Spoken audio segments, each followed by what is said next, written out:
Good morning, Crossroads Nation. This is Skip Nelson. I'm a financial advisor with 𝙈𝙖𝙭𝙭 Financial and one of the many volunteers that help bring you Minnesota Crossroads.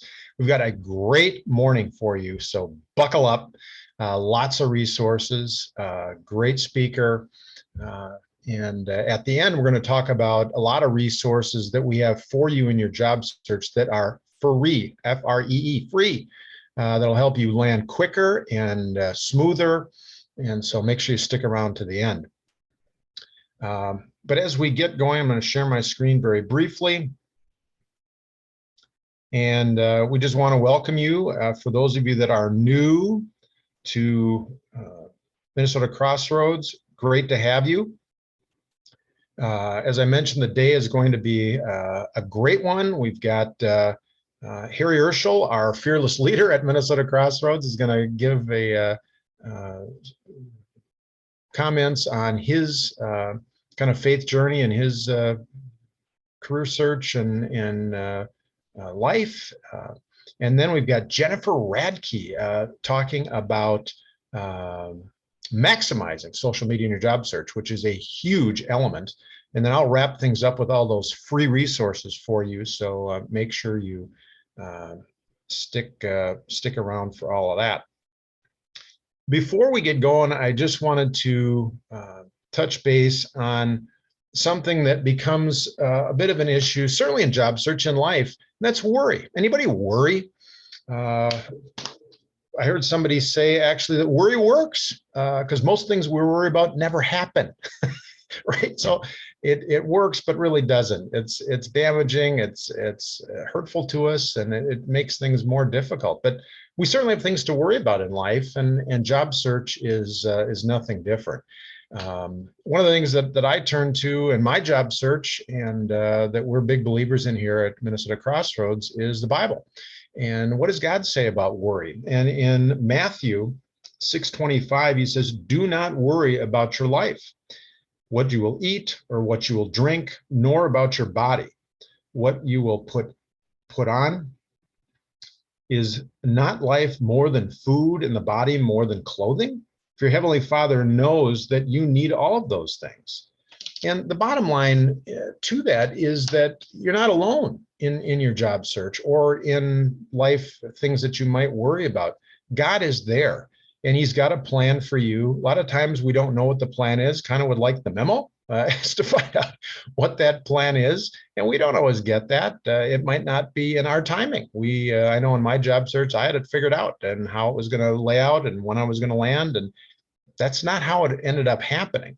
But God does have a plan, even if we don't know what it is fully.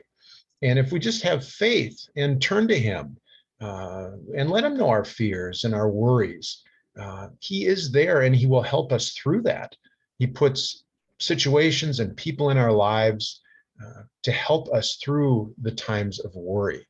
And hopefully Minnesota Crossroads is one of those things that God has put in your life to help you in your job search with the resources that we have, the people that we have, to just keep in mind that that you are not in this alone. You've got a army of people right by your side to help you through the job transition process and hopefully reduce some of those elements of worry. And so we are so excited to have you here with us this morning and look forward to a fun day of great information. And we're going to start right now with that, as I mentioned, our fearless leader, 𝙤𝙭𝙭𝙭𝙭𝙭, who has led the Minnesota Crossroads for, gosh, I don't know if Harry could tell us how long, I think since the late 50s. No, not that long, but quite a while, and does a phenomenal job and has really assembled a great team that was super helpful in my own job transition, and I know has helped thousands and thousands of others. And so we're so happy to have Harry with us this morning and hear his message. So I'll turn it over to Harry. Good morning, Harry. Good morning, Skip. Thanks. I don't know about fearless leader. That's breaking in my boots a lot of times, but I appreciate that. As Skip mentioned, my name is 𝙤𝙭𝙭𝙭𝙭, and on a volunteer basis, I lead Minnesota Crossroads Career Network. And for 16 years, not since the 50s, but for 16 years, it's thrived due to the many volunteers we have that give generously of their time and expertise to allow us to do all the things we do. Skip and over 40 others have been such a blessing to me and to the many people they serve. Professionally, I've been a recruiter for 34 years. I've worked for multiple search firms and have had my own firm for 10 years. As a recruiter, you get a unique window into the job market. Every day I'm talking to employers and to job seekers and candidates and hear what's working, what's changed, what processes are in organizations, and how people succeed in those situations. Crossroads has been a great way for me to use what I know from my professional work to serve others. However, it's also become so much more for me. Our hope with Crossroads is that we can provide the best possible tactical help and resources for a job search that we also have, but we also have the opportunity to share the hope and encouragement of a relationship with Jesus Christ. My own career has had great highs and miserable lows, like many of you. I've had to look for a new job and felt the stress and anxiety of that process. I've had lows that left me feeling helpless, and that's when my relationship with Christ became the most real. 15 years into my recruiting career, I started my own firm in 2003. And after a slow start, it began to really hum along, and life was good until we hit the Great Recession. And from 2008 through 2010, my financial life completely fell apart. I had been through recessions before, but never as long and as deep as this, and never with my own business. The recruiting business can be very volatile with the economy. When times are good, there's a lot of money to be made, and it's a great business to be into. But when times are bad, there's almost nothing worse. Usually, if you work twice as hard for less than half the money and hang on through the recession, things pick up pretty quickly as the economy improves, and a lot of your competition is gone. I thought if I could put enough money into the business and keep everyone on my team afloat and to keep things going, the recession would be short-lived and we'll thrive again. That was not the case this time. Over the course of those 2 years, we burned through our savings, our retirement accounts, college funds for the kids, sold our boat, downgraded our cars, took on a lot of debt, and almost lost our house, very closely to losing our house. I was desperate and didn't know what to do. I woke up almost every night and just prayed desperately to seek wisdom and help from God. He didn't solve all our problems, but he did miraculously many times provide for our needs to get us through the next week or the next month. As much as I wanted to prevent my wife and kids from having to go through this, it turned out to be one of the greatest things for our family. We drew closer to God and to each other, and my kids' faith grew as they saw what God was doing in our lives. On top of that, he gave me the inner strength I needed to keep working, to keep serving in Crossroads, even when I didn't feel like I could, and to keep seeking him first every day. I felt like I could have just crawled into a hole, but I found that when I was serving others, it helped me put my own problems in perspective. I think of myself as a pretty resilient guy.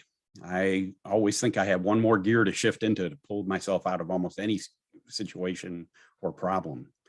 I learned, though, that God makes himself most apparent when we realize we don't have anywhere else to go.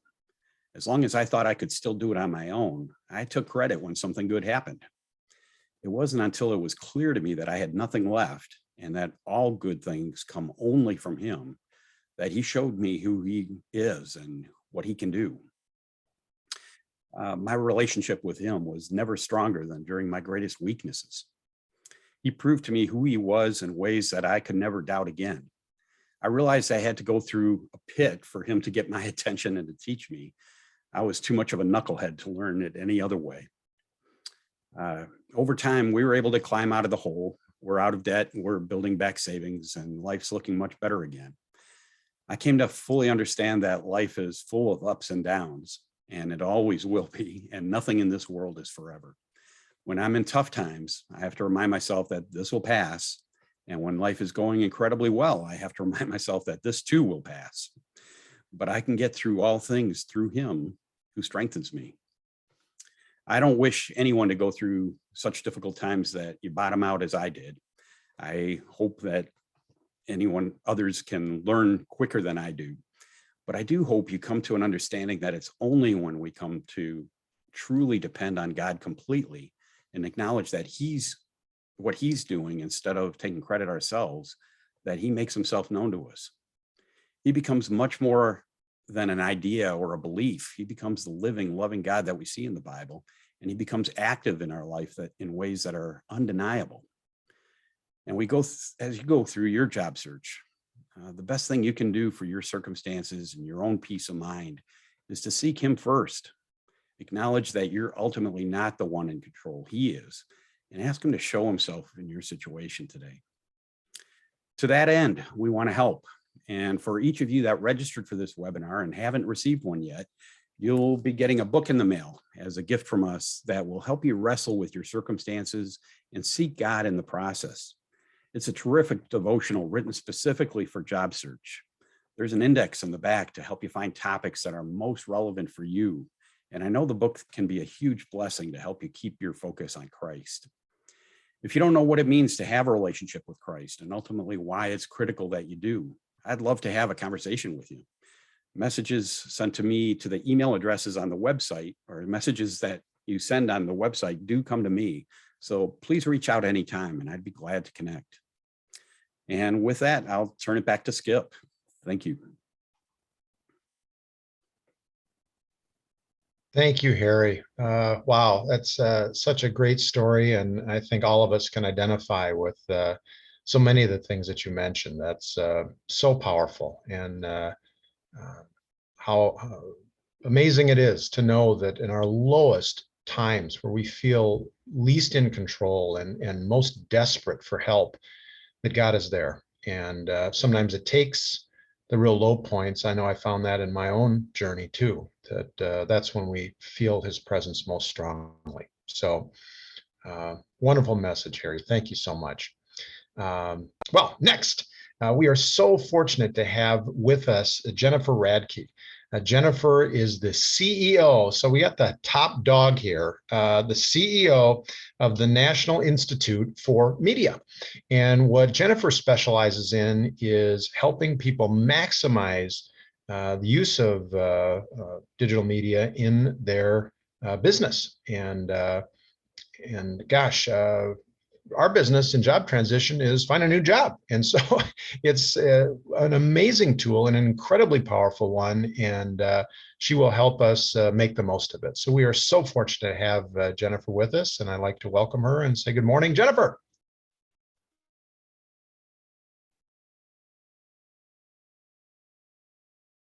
Looks like she froze up here.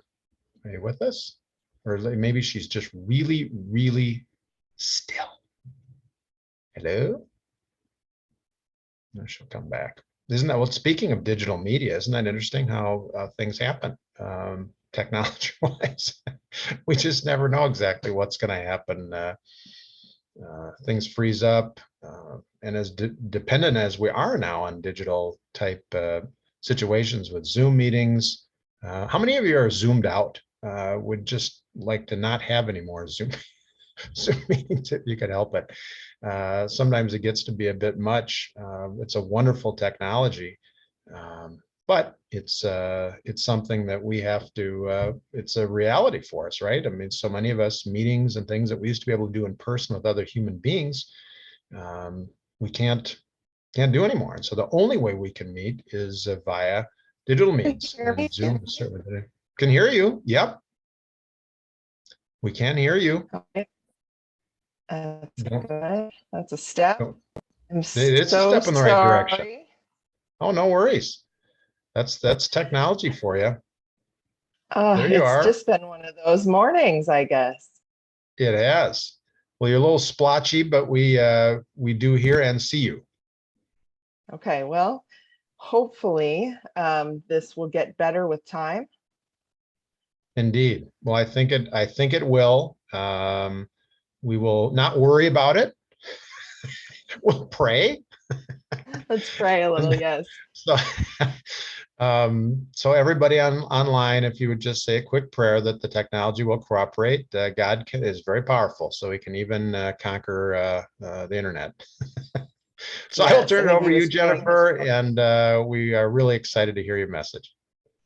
Thank you, Skip. And as I was saying before I decided to freeze, I guess, was Harry, thank you for your beautiful message as well. I know it resonates with me also in many ways. But for me, I started my journey in telling people about how to use social media back in 2012, 2013, when I was going through my own transition. I had spent 15 years plus in higher education, sales and sales leadership. And I was looking for a new opportunity. You know, everything was downsizing and changing. And I knew that I needed to step away from higher ed into something that fit my life a little bit more. And I found that it was completely different process in applying for jobs than what I was used to. And so I had to teach myself and find resources. And then I started reaching out and trying to provide resources for others. When I took over as the CEO of the National Institute for Social Media, which primarily works with marketing and communications professionals, I decided that I wanted to keep this piece of working with job seekers because it is so important for us to understand this scary and confusing process that changes all the time. So I'm hoping to give you all some tips, some questions to ask yourself about the process and where you want to be, and give you some helpful information to move forward. So I'm going to go ahead and share my screen. And if you all could let me know here just a second, if you can see that by throwing something in chat, that would be great.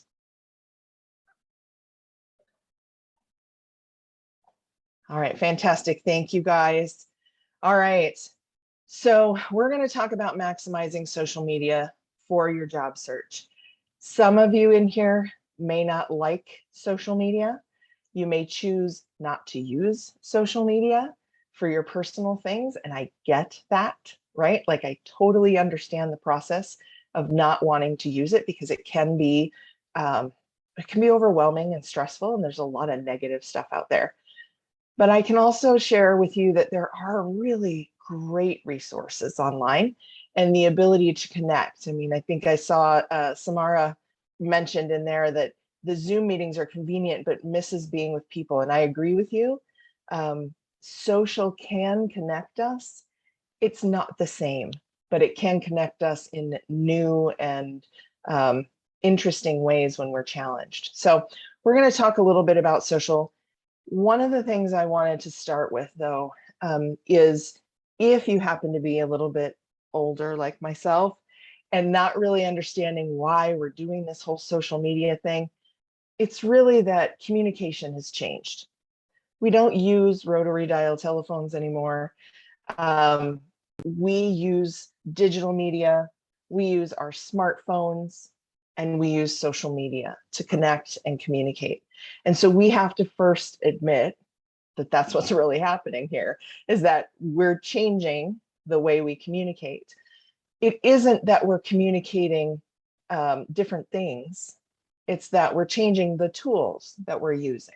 Okay, so why social media? So here's a snapshot from January of 2021. This is a research study that's done in conjunction with We Are Social and Hootsuite every year or 2 years. I really like this resource.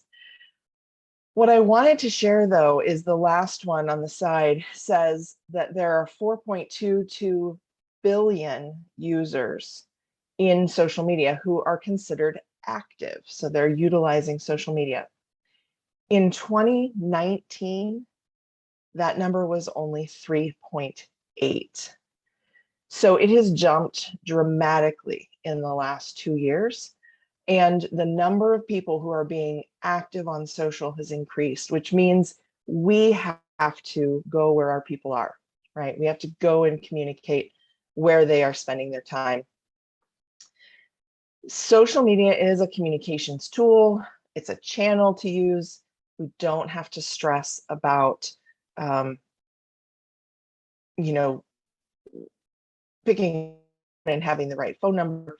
We just have to think about it as that tool and understand how to use it. A couple of other pieces. This one's a little older, and I apologize for that. But in 2017, 81% of the entire US population had at least one form of social media. That's a pretty large number. And figuring out what that one form is can be a challenge. So we're going to talk a little bit about where your audience might be. The other thing I wanted to put on here is a quote from Gary Vaynerchuk. I don't totally love his hustle mentality, but I do totally believe this piece, which is your personal brand is your reputation, whether that be online or in person, it doesn't matter. It's your foundation for everything that you do. It's how you enter the space, right? What you leave behind and how people remember you. And so building purposefully your reputation online can definitely help you elevate your career and build a stronger personal brand. Why do most people avoid social media or avoid it for the job search? It's simple. And I hate to break it down this simply, but it's fear. Fear of knowing what's behind the door, right? What will we uncover? What might somebody say in response to something that we post? Are we going to say it the right way? What happens if a company that we're not really interested in doesn't like what we say? There's all kinds of pieces that come with that. And as Harry and Skip both mentioned, sometimes we got to let go, right? And let God handle some of that. But sometimes we also have to just force ourselves to really focus on what matters. And what other people think of us isn't what matters if we're doing what's right by God, by our family, by our careers, right? So we have to take that fear away, and sometimes knowledge is power. So we're going to learn how to do that. The first way to set that fear aside is to set some goals. How do you want to use social media, right? What is it that you're trying to accomplish? In that process, you also have to get clear. Who are you? What is the brand that you have? Now, you don't get to necessarily make up a whole new one, because, for example, if you are a perpetually late person, always showing up 15 minutes late, you can't just tell people online that you are an early bird, because the people who know you know better than that, right? Or the people who do find you later will figure out that that's not true. So you have to understand, what is your brand?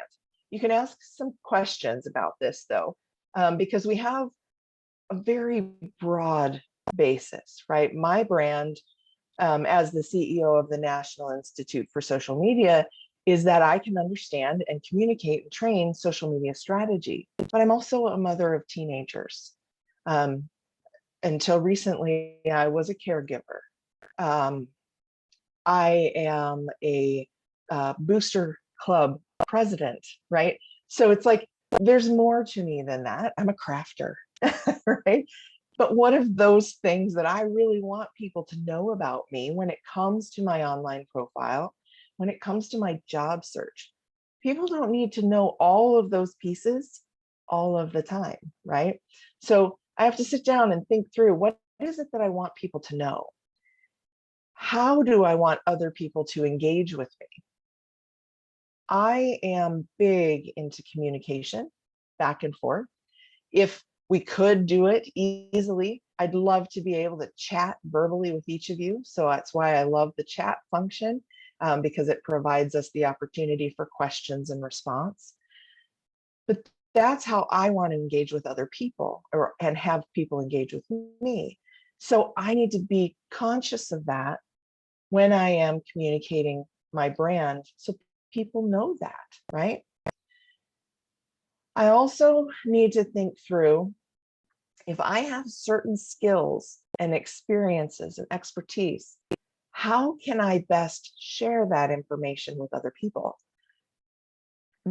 Social provides us with a lot of options, right? We can physically write out information for people. We can share images or do videos. We've even got audio platforms where we can just talk. We don't want to be on camera, right? So there's all kinds of different ways in which we can communicate our message. So we should understand a little bit about how that looks. For example, if you are an artist, showing your work visually can be way more effective than writing it out in text.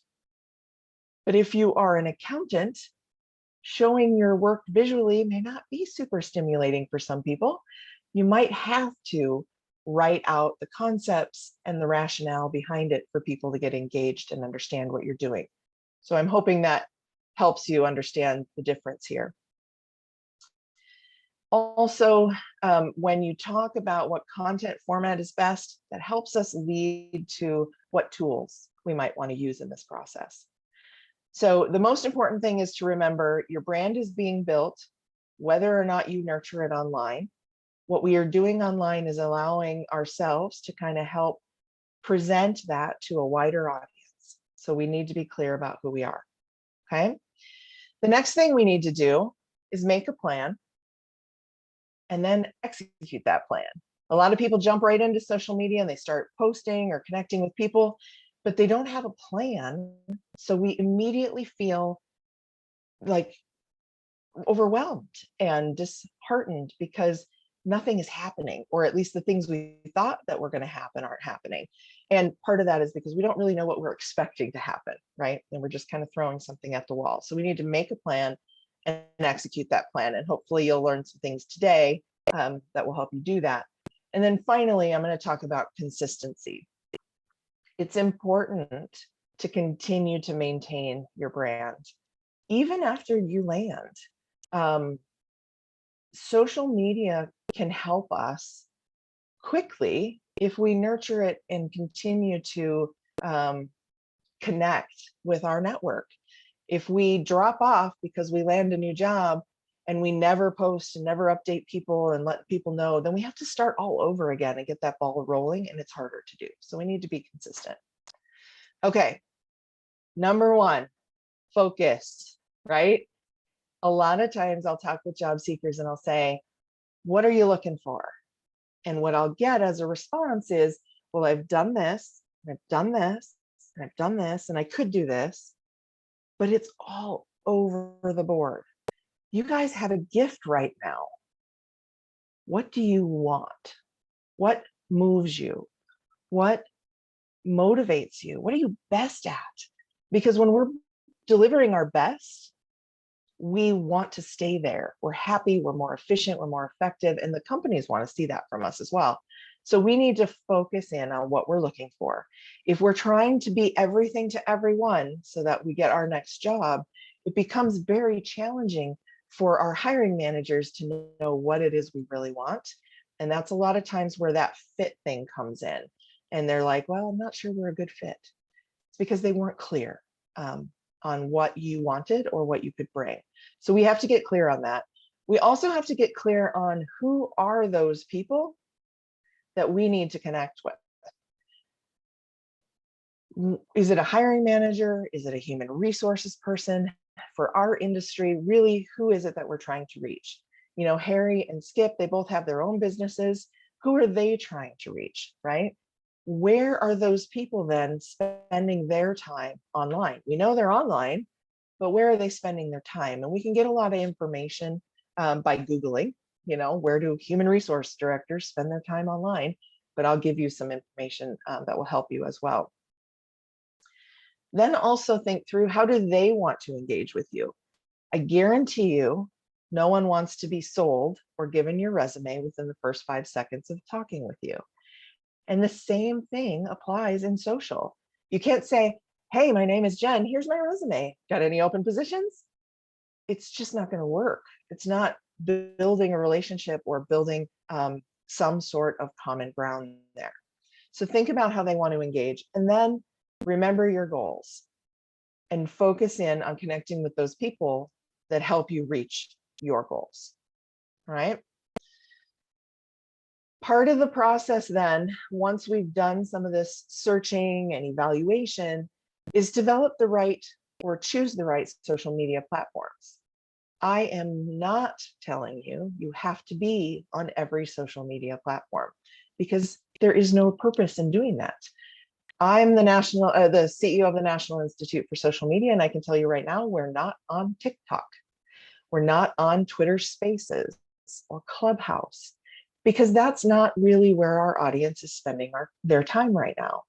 So it's important, right, to understand what platform is going to be best for your time investment.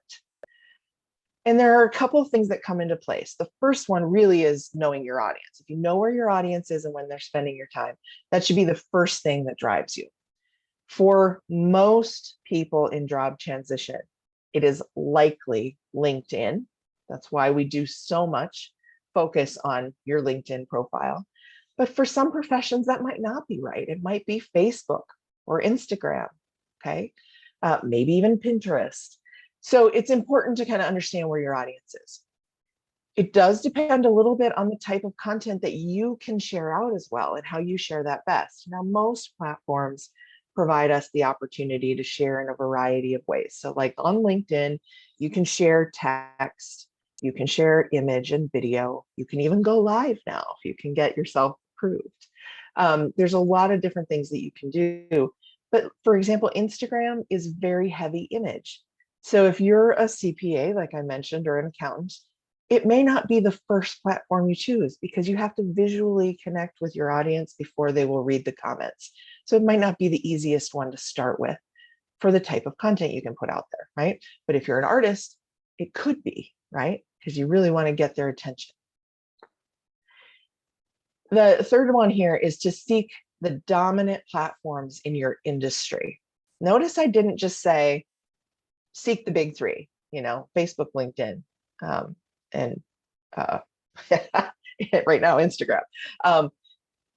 I said in your industry, because it might be that as someone in trucking or supply chain logistics, that there's a different platform that people are going to for your audience. But when you seek the ones that are more dominant, the ones that are more established, you're getting a wider base to start with, right? If you go after the shiny new object, the thing that just came out, fewer people are on it. And this is a numbers game in a lot of ways, okay? And then it's most important to understand the functionality of the platform you choose. What are all the things that LinkedIn can do for you, or Facebook, and how can we use those? And I'm going to talk about some of those today. So let's just do a highlight, because some of you might be like, Jen, I don't even know what's all out there, right? Other than LinkedIn, don't know what's going on. So let me give you kind of a quick rundown of a few of them. There are more than 3,000 social media platforms out there today. So I don't expect you to know them all, and I'm not going to go through them all, but I'm going to give you a couple. So LinkedIn is often seen as a B2B space, but it is the #1 professional networking site. So whether you're B2B, B2C, it doesn't necessarily matter, because it is seen as the professional networking place. A lot of people go there for job search and for hiring.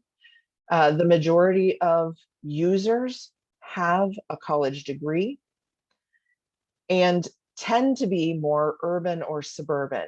There tends to be less of a concentration of folks in the rural areas, which may make sense, right? Your farmers are not going to spend a whole lot of time on LinkedIn. They're going to spend time on maybe Twitter or YouTube instead, okay?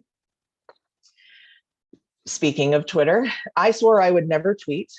And in 2012, I was forced to get on the platform. And I can tell you right now, it is a very close second for me in reaching my audience of marketing and communications professionals, right behind LinkedIn. And I love Twitter because it provides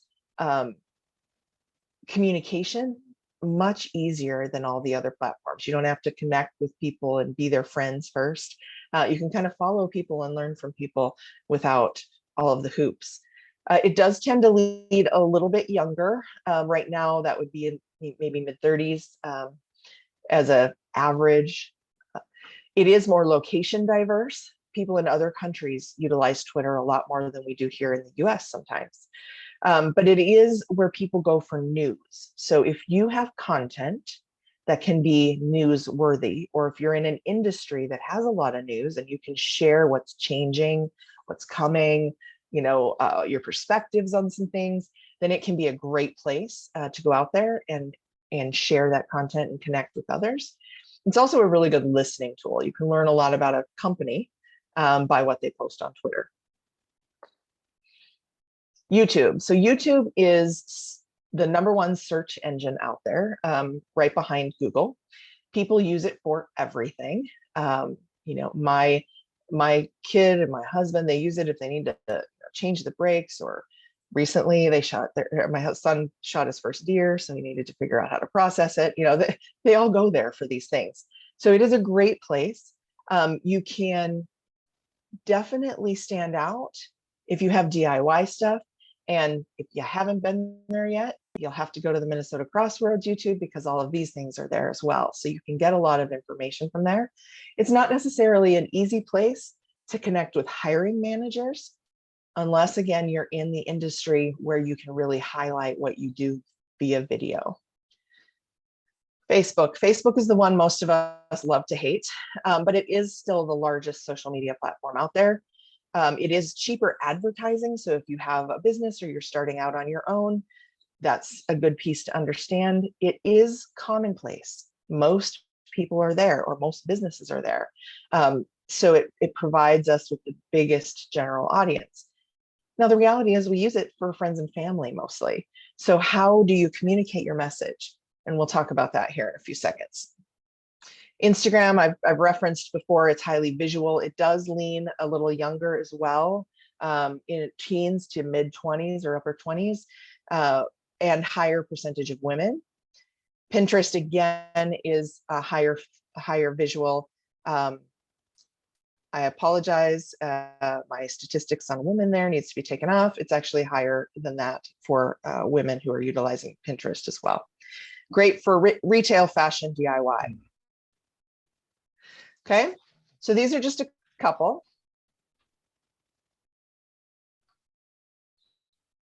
Let's talk specifically about platforms. So LinkedIn, how do we use it for job search? First, we build a profile, right? And we make sure that profile is complete and it has the information that's going to help a hiring manager or someone in our network properly connect us with someone else. Okay. When we're doing that, we need to think through keywords. What are the words that people might use to find you if they wanted to hire you? Okay. Does your profile fully reflect your brand? Is it clearly comprehensive and lets people know what you're going to bring to an organization? In the same time, does it set you apart a little bit from other people in your industry or other people you might be competing with? Let's go back to the CPAs for a second. If you're in accounting or you're a CPA, you don't want to just say, I'm a CPA. You want to talk about what experiences you bring, what expertise you bring. If you focus in one area of business or another, those things can help set you apart. Skip, can you hear me okay? Yes, I can hear you fine. Oh, perfect. I think your mic is on. So I just wanted to make sure that I wasn't frozen again. Nope, you're good. Yeah, okay, very good. My mute fell off. I'll go back on mute, sorry. No problem. I just wanted to make sure I wasn't frozen. Awesome, thank you. Good. And thank you, Samara, for also letting me know you guys could hear me. Okay. The next thing is, are there different ways you can highlight your experience? I'm sure we've all heard this, that people learn differently and people receive information differently. So if it's possible for you to share your expertise in a variety of ways, whether that be, long form written content, sharing small pieces of advice and information, maybe it's a quick video. Those are things that are interesting to know. If you have a portfolio, you can add things like that to LinkedIn. You always want to think, though, about how it's going to be received. Is my audience going to be interested in this information? Will they learn something from it? Because if not, then it may not be worth putting out there. And you do need to post. If you're going to be on LinkedIn, you can't have the mentality of, I created my profile and therefore they will come, right? I build it and they will come. It's like going to an in-person networking event and standing in the corner. You look pretty, your profile looks pretty, but nobody's talking to you because you're hiding in the corner, right? So if you're out there and you're posting and sharing information, you are walking the room, right?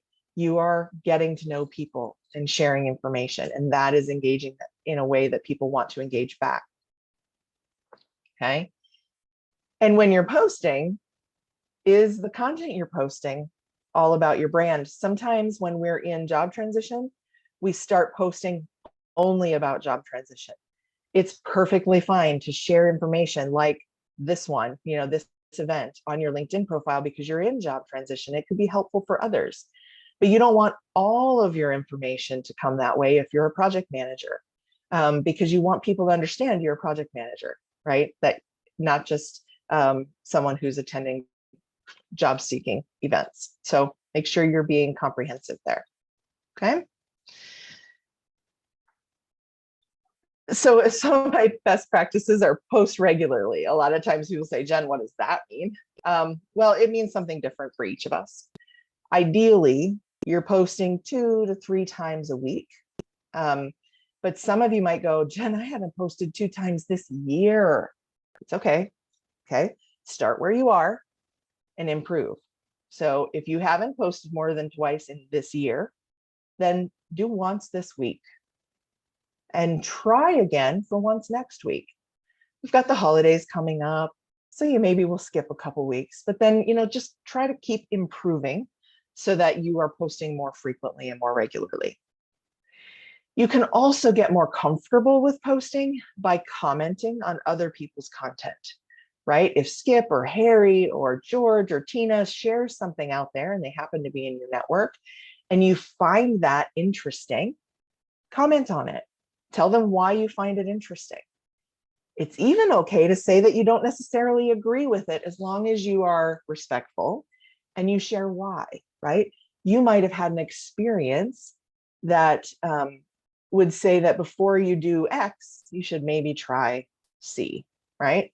And so you can share that information and it becomes a conversation and it lets people know a little bit more about you and your personality. You can share job opportunities. Just because it's not right for you, it might be right for somebody else. So that's option for you to share with others. Thought leadership is one of those kitschy things, but really what it means is you guys have experience and knowledge and expertise that other people do not, right? You can share that out there with people. You can tell people what you know. It's okay. And it's helpful and it lets them see more of who you are and what you might bring to the organization. Connect with people purposefully. So choose people that are in your industry. Talk with people who are maybe in transition with you because they're going through some of the same steps at the same time. Look at current trends, research your companies and your hiring managers online so that when you go into a phone or an in-person interview, you're knowledgeable about what they have to offer. That is going to stand out, okay? But it is a give versus get mentality. So like I mentioned earlier, and I think, George, you totally summed this up as well, you can't just lead with the resume. You have to get to know people. And I realize that sometimes is exhausting, especially if we're an introvert, but it is the best way. You want people to get to know you and understand you for the experiences that you bring. Why would we not do that for them as well? So make sure you're giving online. All right. If you do have questions as we're going through these platforms, I will be happy to answer them. So keep throwing them in chat. I'm going to keep going and then we can come back to some of our questions as well. So let's talk for a second about Twitter. Remember I said I never tweeted and I wasn't going to, right? But I had to for my job. I started off as the business development representative for the National Institute for Social Media in 2012. And the owner and founder said, you're going to have to learn because I need you as the business development rep to run our Twitter channel. So I created my own personal one first. I figured if I was going to fail, I was going to fail fast, and I was going to fail with my own brand. But I had to understand what my goal was, because I'd heard a lot of people tell me Twitter is only, politics and pop culture. What are the Kardashians doing?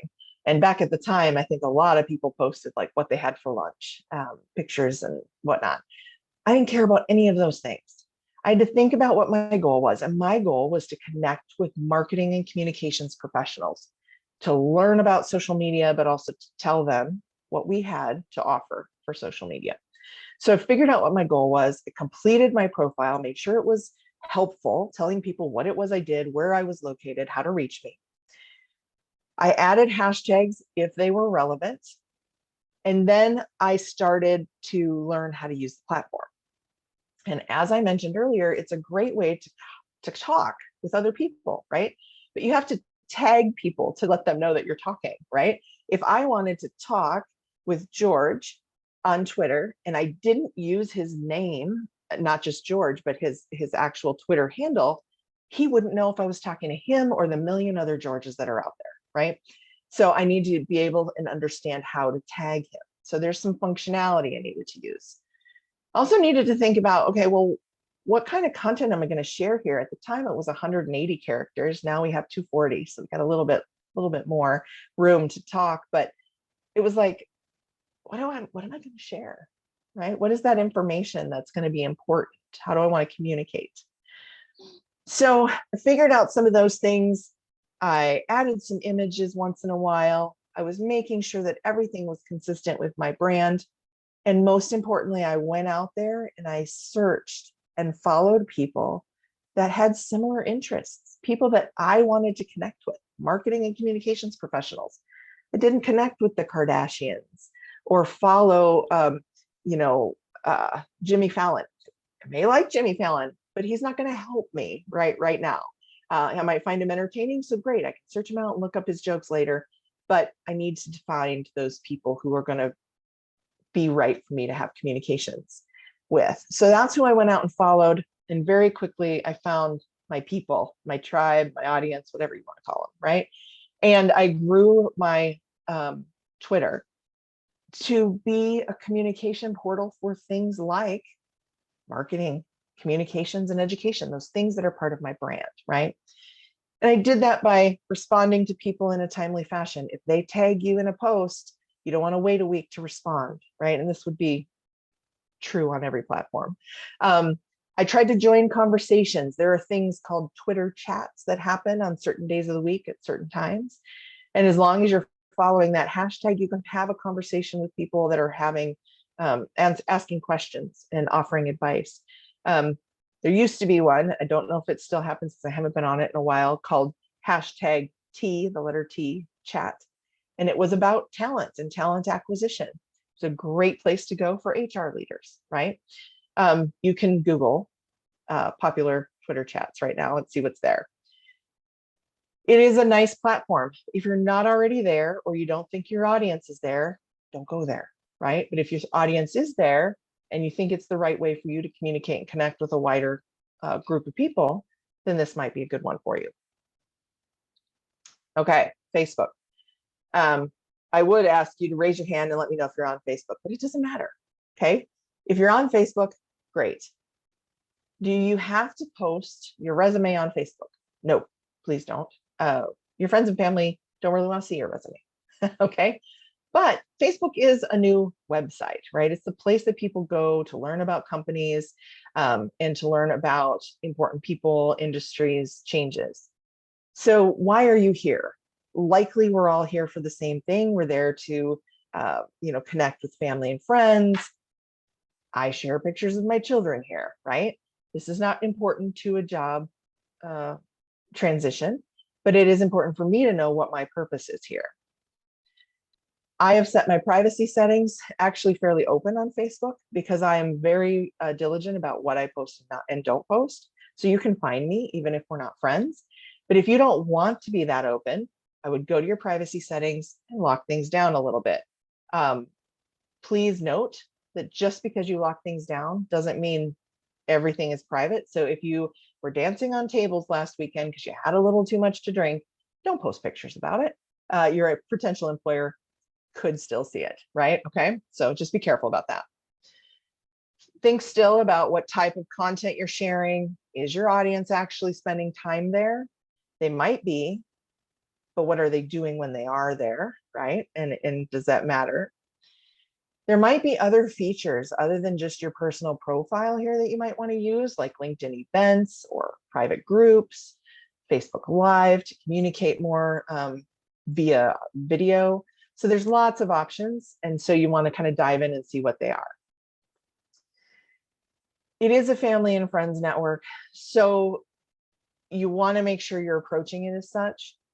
One of the cool things about our family and friends is that they are the ones who are usually our biggest cheerleaders, right?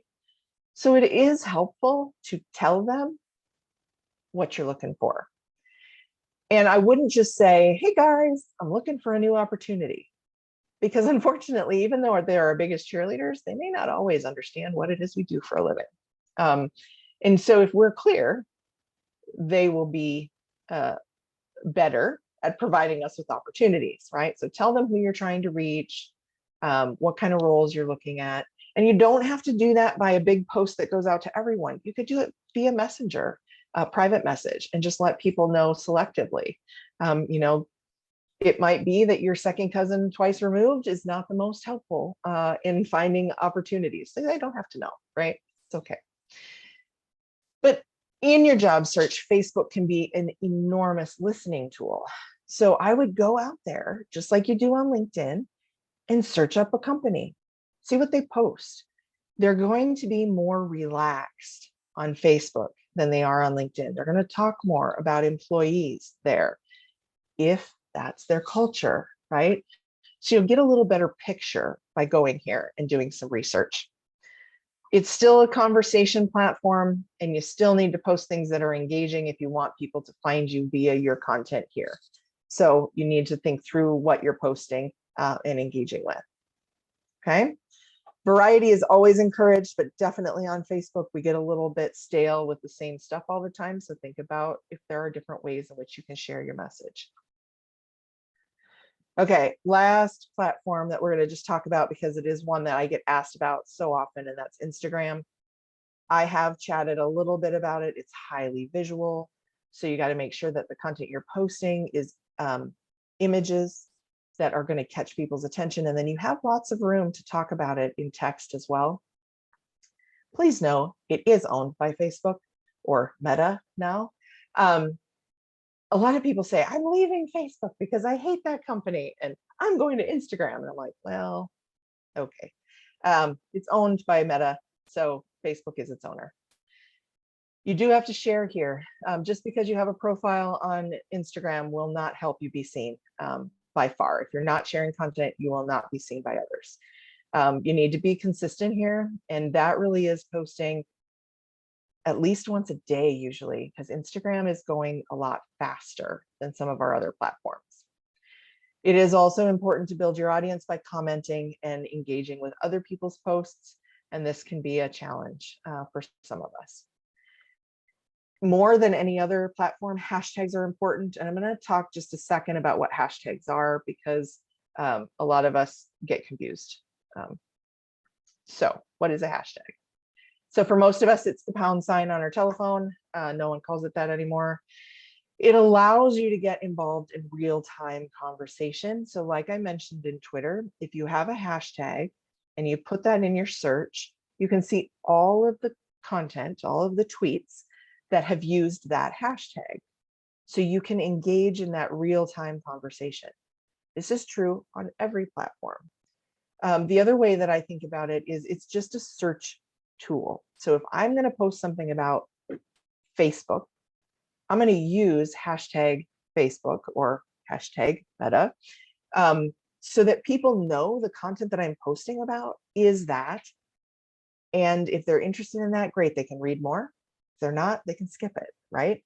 And other people who may not follow me or be in my network, who are interested in reading information about Facebook or Meta, can search it and find my content, which helps bring new people, new eyes to me. So that is really kind of the basics of it. It can help you monitor keywords and phrases, job search, MN jobs, IT jobs. These are all things that you can check to see if people are posting content that would be of interest to you. Okay. How many of you are like, okay, I've had enough, Jen. I don't have time for this.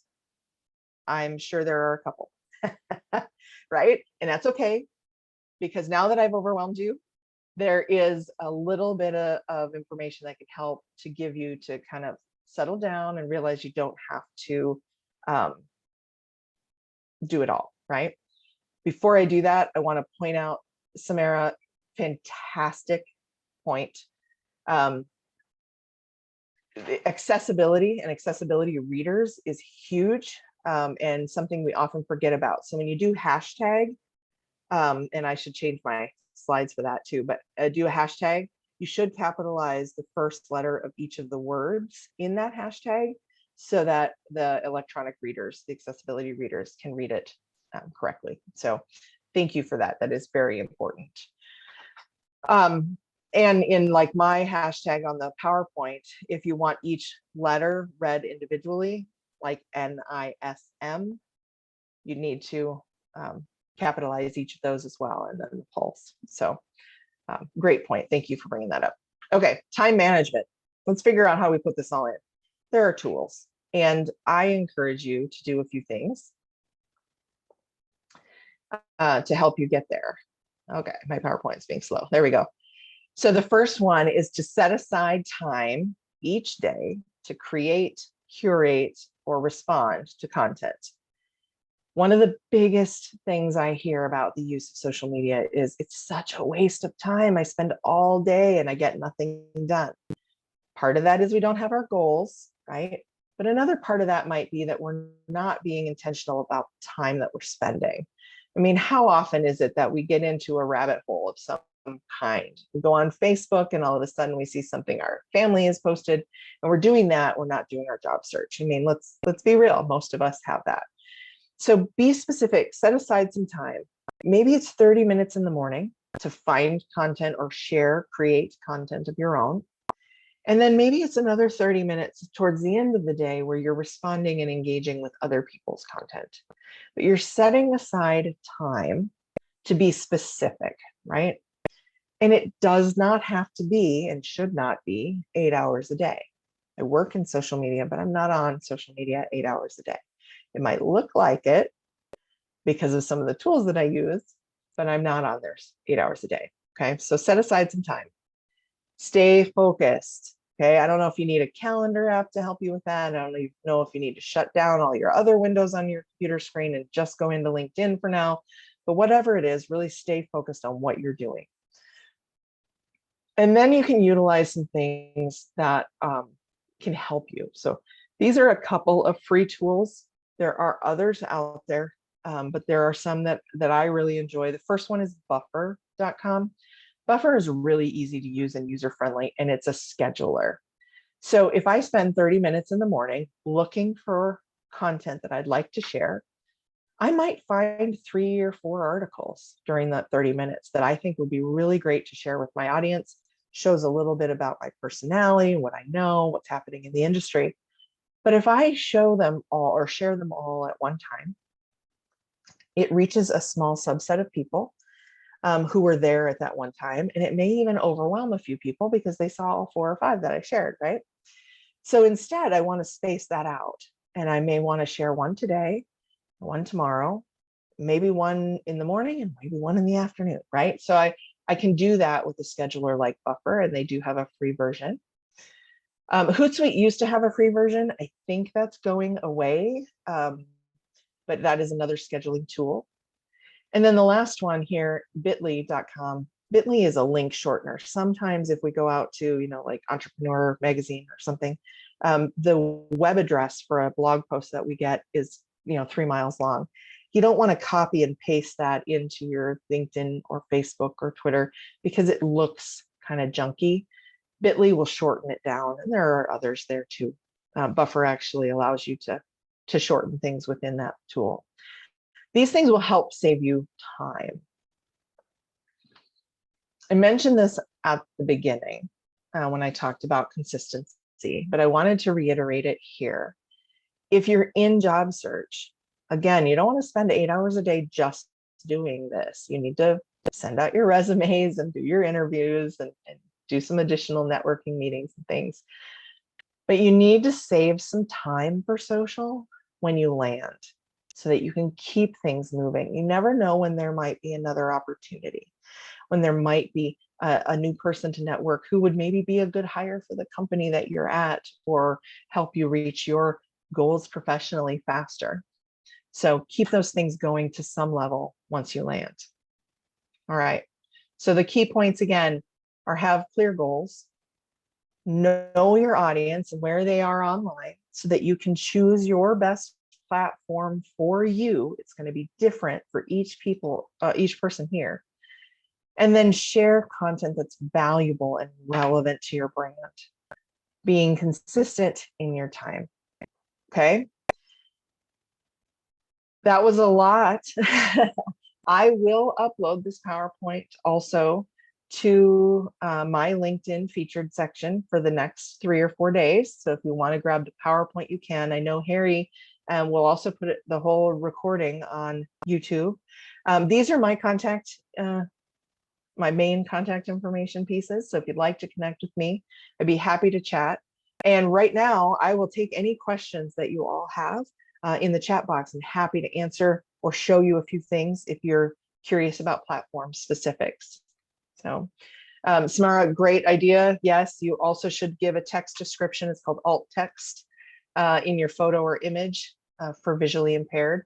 And that is getting easier to do on each of the social platforms as well. Alt text is being added to everything, which is fantastic. All right, I'm just checking the chat box. Anybody have any questions or anything you'd like me to cover in better detail?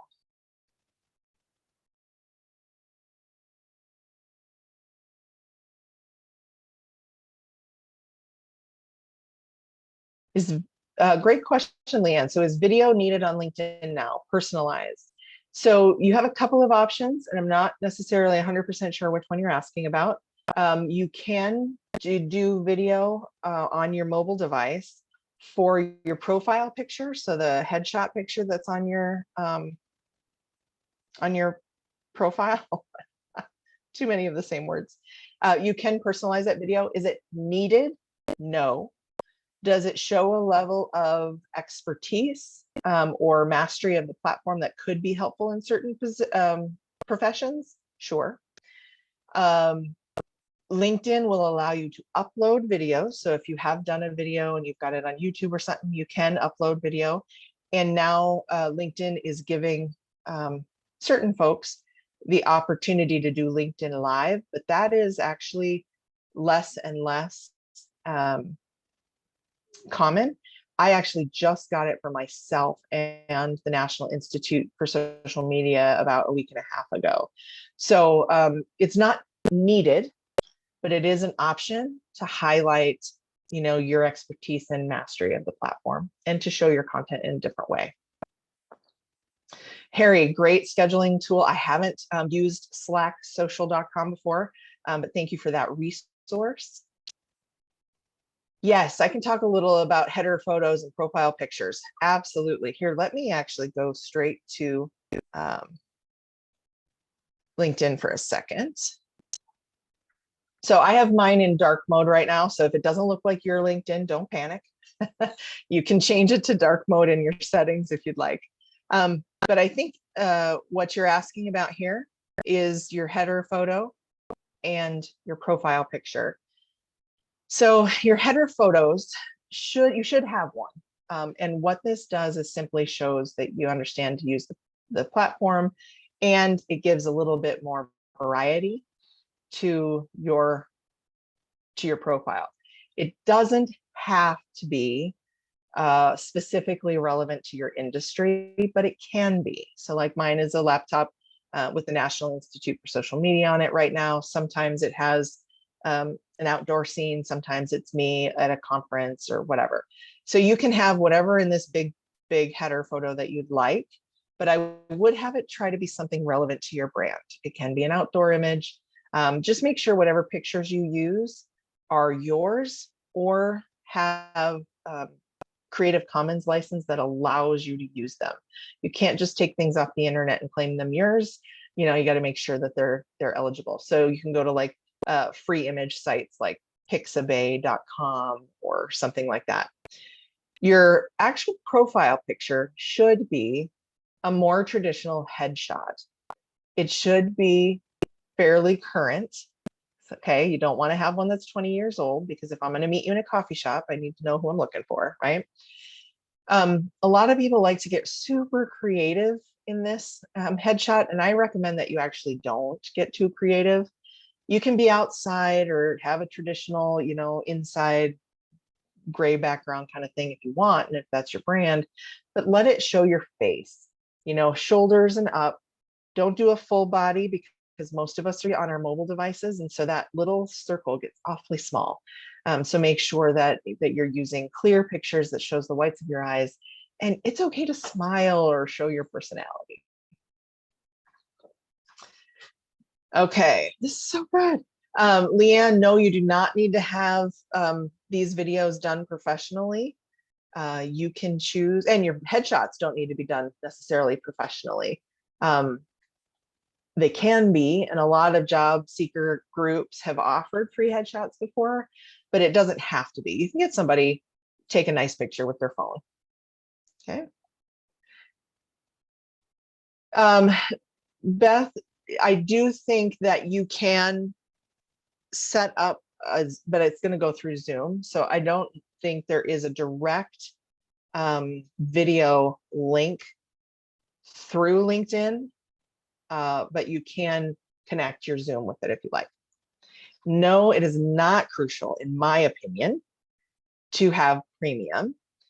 If you get it for free for a month, or if you can use the job seeker version of premium for a short period of time to figure out if you like those features, go ahead. I've used it several times off and on over the years, just for short periods. But the reality for me is that I haven't found those features to be the most, I haven't found them worth the money. You can still search people out and connect with people. One of the things that, so let me share something with you guys real quick. Here's a tip. Let me find, so John Johnson, right? There's a lot of John Johnsons. I want to look at for people. Let's say I'm looking for a specific one, right? This one here, John Johnson, is a teacher and mentor, and it only gives me the option to message him. LinkedIn's going to want me to either have enough in-mail messages to message him directly, or it's going to want me to use premium, or I can't connect with him. Oh man, that stinks, right? No, go to his profile, click his name. See this more button next to the message? If you go to more, I still have the option to send him a connection request and personalize my message. So even though he's in my third level, and I shouldn't be able to connect with him without LinkedIn Premium or the right number of in-mail messages, I can. Now, it is possible you'll run into somebody you can't do this with, but the reality is, as most you can. You can get around it by going directly to their profile, clicking on the more button, and connecting with them there. My profile actually right now says, instead of message, it says follow, because I'm in what's called creator mode. Not something most of us need to know about right now. But if you go over to the more button, you can still send me a connection request, because it will be there. Okay. Yes, some job groups do offer free headshots. Thank you for sharing that, photographer. I think that's helpful. Beth, any tips on LinkedIn and searching a common name, like location? So when you search anything, so let's say Bloomington, because there's Bloomington in many places. So when you put Bloomington in the search box, you have a choice, right? You can look for people, companies, post events, groups, jobs, all these things. So let's just say we're looking for people in Bloomington. Okay. We're going to get some Minneapolis, but we might get some other things. We have additional search features across the top. So we can say, I only want people that are in my first, second, or third sphere or circle. I could also go over here and say, nope, I only want people who are in Indiana or Indianapolis. I can narrow that down a little bit. I can type in my own location. I can say, no, I only want companies who are with certain, or people who are with certain companies. And then I can go to all filters and add a bunch of other things and take a look at and really narrow in my search, because the LinkedIn free version gives you only so many search results every month. And sometimes if we get really busy in our job search, we do hit that number. Being more specific in your initial search will help you not hit that number. So, okay. Talk about some of the free training on LinkedIn. So are you meaning LinkedIn learning options, Samara? Like where you can add that you know things about Microsoft Excel, things like that? Yeah. So LinkedIn years ago partnered with a company called lynda.com. Lynda, I think, has now been absorbed fully into LinkedIn. So you can go and search LinkedIn learning options. And even in your profile, so if I go back to my profile and I scroll down to skills section will allow me to take a skills quiz so I can verify that I know something about each of these things. And if I don't know them well, I can also go ahead and learn more about them, right? And so I can earn a badge to add to my list, and I can retake it or go out and find some information there. So you just search LinkedIn learning for some of that. I don't know the exact number of search results in a month. It's fairly high. Like I rarely hit it, and I'm on LinkedIn a lot. So I don't know. I'd have to look up the exact number. Good questions, you guys. Absolutely good questions. Yes, you can also get access to lynda.com from Minnesota Public Library System with your library card. And there are other learning options. I mean, the National Institute for Social Media has learning options. We do free webinars once or twice a month, once in December, twice most every month. Facebook has free learning. You can find learning options on YouTube. There's just Udemy is another. There's so many different things that you can learn. Google has a lot of free learning options as well. So it depends on what you're wanting to learn. If there's something specific, especially in the social media or digital marketing space that you're wanting to learn, you guys can message me and I'd be happy to provide you with a list of things that are free and or minimally cost so that you can go ahead and find some options. So fantastic. This has been wonderful, you guys. If you don't have any other questions for me, then I'm going to go ahead and turn it back over to Skip and let you guys get on with your day. But thank you guys for being here, and I hope it was helpful. Oh my goodness. My pen ran out of ink, I think, taking so many notes. That was fantastic. Jen, wow. Tons of great information. And I hope everybody was able to take notes. If for some reason your pen did run out of ink, like mine almost did, remember, you can go onto YouTube, and this presentation will be available for you on our YouTube channel to rewatch and fill in the blanks of stuff that you may have missed. So thank you so much, Jen. That was absolutely great. And we really do appreciate it.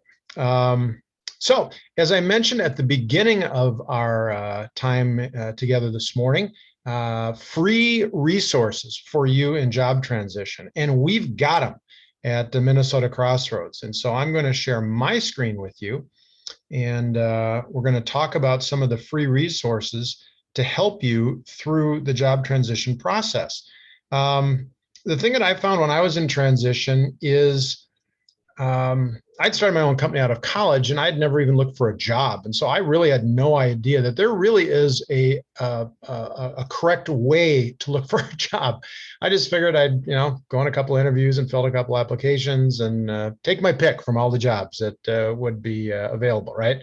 Well, that's not how it works. And if you don't have a plan and really utilize the resources, you're going to just impede your own ability to land as quickly as possible. So at Minnesota Crossroads, we're involved in 3 different churches. The main one is at Grace Church in Eden Prairie, but we also, when we're in person, which we are not currently, have a group in Woodbury at Woodbury Lutheran and in Arden Hills at North Heights Lutheran. And so that's something to keep in mind, and hopefully we'll be back in person soon, but not right now. The key thing for you as far as resources go and at Minnesota Crossroads is that website. Write it down, www.mncrossroads.com. That's where all the action is at. You can get information on what's going on with Crossroads, events that we've got going on, resources for your job transition, and jobs. People post actual jobs on the site. And so make sure you're checking that as part of your process. Now, on a weekly basis, there's a lot of stuff going on. If you want to network, if you want to get in front of other people that will share their network with you and help you connect with key companies that you might be looking to get into, or try to get contacts in an industry or whatever, don't miss Networking with Grace. That happens on Thursday. Right following this meeting today from 9 to 11. You do have to sign up online. It's free, but it will produce a roster. So you'll get everyone's contact information that attends the meeting, their companies they've worked for, and all that. And so it's a wonderful marketing tool. And people get on LinkedIn during the meeting. And so if you're saying, hey, I'm looking for contacts at Target, they're going to be able to plug in. So don't miss that meeting. Wes and Wes do an amazing job running that. I think it's one of the most effective networking meetings for job transition in the Twin Cities. We also have one-on-one coaching. So if you want specific help for your situation, if you want somebody to look at your resume, or you want someone to do a mock interview with you, or whatever it is, or just ask questions about job transition, we've got coaches available to you. And all you have to do is reach out. Just go online. You can get hooked up with a coach, and for really whatever you want in job transition. Also, we are big fans at Minnesota Crossroads of prayer. As I kind of referenced at the beginning, it is really important that and helpful if you turn to God and about God's plan for your job transition, because He's got this. But prayer helps, because we don't always know the answers. And so there are people that will pray for you if you have an interview coming up, or you just feel overwhelmed, or whatever it might be. Don't hesitate to reach out. We will pray for you and your situation. We also have a fantastic 8-week class that will literally take you through every element of how to find a job as efficiently as possible.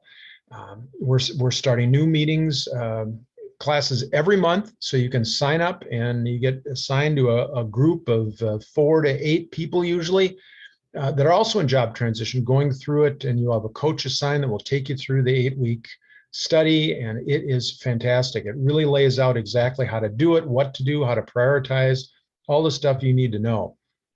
So don't hesitate to sign up for that. Again, make sure you join the LinkedIn group, Minnesota Crossroads Career Network. It's a great way to communicate, as Jen just referenced, as one of the vehicles that LinkedIn is. But you can certainly connect up with other people in job transition, with jobs, with activities. Great resource. So make sure you get yourself onto that. As I also referenced, we are now on YouTube. And so not only can you rewatch Jen's presentation, which I know I'm going to do to fill in, but there are also most of the presentations that we have had over the past number of years are on that channel. Great speakers, nationally known speakers that speak to topics of job transition. great information. And you can tell by topic, take a look at what's there and watch the ones that are of interest and don't the ones that aren't. But I think you'll find far more of them are of interest. They're really, really good. And so make sure you utilize that incredible resource. I saw George Murray is on the call with us. Gosh, if his presentation is on there. He also has a book called Hired. Local gentleman, senior executive that wrote a book about his job transition experience. Great book, but his presentation is there and a lot of others. So make sure you take a look at that. We also have a lot of other resources that are available, and I'm very proud that my company, Thrivent Financial, has been a supporter of Minnesota Crossroads for many years, and that's something that we continue on an ongoing basis. And I was asked to put together an educational series for job transition, which I've done. And so the first, second, and third Tuesdays of every month, there are different workshops that you are free of charge. One is on financial strategies during job transition. One is on keys to successful retirement planning. And one is on just a market update on what's going on in the crazy markets that we're seeing up and down. So if any of those are of interest, you can sign up on the Minnesota Crossroads site, and we'd love to see you there. Harry referenced the team of 40 plus that he has assembled. Amazing folks, and from a vast variety of backgrounds. And so a lot of these people are the coaches that you can connect with. And they are really, really good folks that have incredible information and experience to share. And so, gosh, don't miss the opportunity. It's free. And they're just waiting to coach you on any specific questions you may have. I mentioned the 3 churches that we're affiliated with, and if you don't have a church home, reach out to one of them. I found that was a real important part of my job transition, is just prayer and time with God and other godly people. I found it to be very helpful and encouraging and kind of refill my bucket. So if you're looking for a church home, certainly try one of those. So that'll give you a little bit of an idea about what's going on at Minnesota Crossroads. We've got a lot of great resources. And like I said, they are free, F-R-E-E, free, and that's the best type, right? And so they're there. They're for you. As I started with my comments at the beginning, you are not alone in this process. God is there, but so is Minnesota Crossroads. And all those resources are available to you. And so there is a plan for you. God's got an amazing plan for your next transition in your career. And for me and for so many, I hear that it was better than anything I could have even imagined. Through all the frustration and not knowing and worry, it does turn out. You will land. Just do the things that you know you need to do. Be active on social media and network. That's the key. And so use those resources. So glad that you could join us this morning. Hope you found it beneficial. And we'll look forward to seeing you again down the road. Blessings, and make it a great day.